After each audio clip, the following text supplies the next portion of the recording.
beautiful weather today, bruv.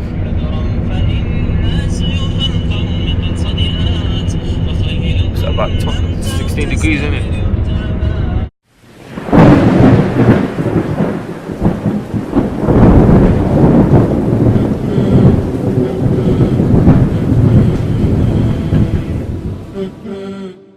The next place that the brothers visited was a beautiful palace called Alhambra, which is placed on a hill overlooking Granada.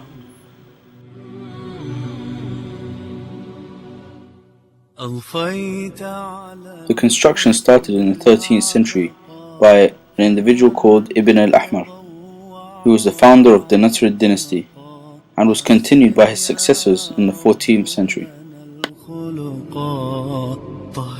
As we go through the Alhambra, one of the concepts that you need to take into mind is a very important Islamic concept which we seem to have lost now, is, you know, the beauty, or for example the true nature of somebody or something is kept in a person. It should be within the heart. So for a true believer, if I look at somebody, you can't really tell whether how good or pious this person is. Allah knows what's in a person's heart. And the same concept is in a building as well, in an Islamic building in Morocco, here in Spain. The way the buildings were designed was that if you looked at the building from outside, you have no idea of what is inside. They usually tend to be very, very plain and simple, small windows. People on the outside have no concept of what is inside. Only the people who have the honor of coming into that house, your family members, your close friends, have the honor of seeing the beautiful gardens, the decorations, the money or wealth, or whatever the environment that you have inside. Only they have the right to come in and see that. You understand what I'm saying?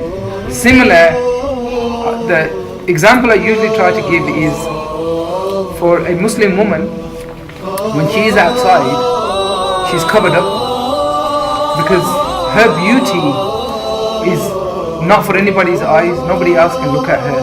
They don't deserve to look at her. But when she's at home with her family, with her husband, with her children, she takes that off, and her beauty or whatever she is reserved just for them. The same with the house. Now we tend to decorate ourselves from the outside. We tend to decorate our houses on the outside. Inside there might be just dumps, but on the outside we're important what people see, what the general public sees, and we're not worried about what our members of our family see. The inside is rubbish. Our children might be, living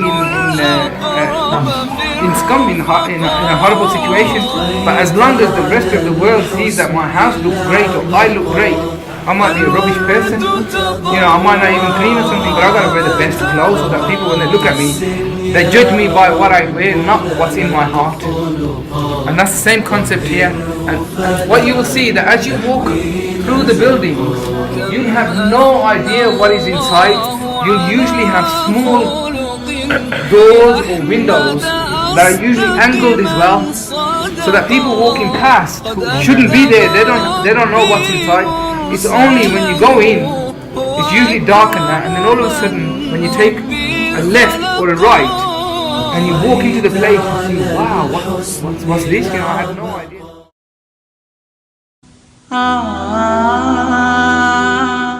5 miles west of Cordoba, we find Medina al-Zahra, or the City of the Flower, or otherwise known as the Blooming City.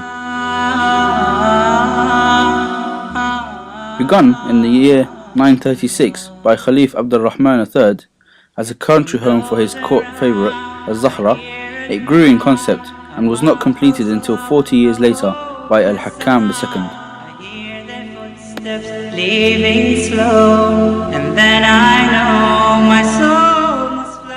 In the year 1010, during the Berber revolt, Medina al-Zahra was destroyed. Its stones were quarried for other buildings, and over centuries, until, covered by earthen vines, the site was nearly forgotten.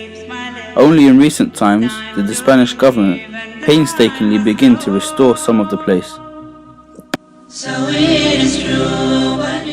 But as you can see, after what little restoration is had on it, what once stood as a beautiful palace is in ruins. and we're only left to imagine what it once was. And meet with this eternal fate. Oh, mark the words that I do say. Who knows tomorrow could be your day. At last it comes to heaven or hell. Decide which now, do not delay. Come on, my brothers, let us pray. Decide which now, do not delay. Come on, my brothers, let us pray. Decide which now, do not delay. Ah.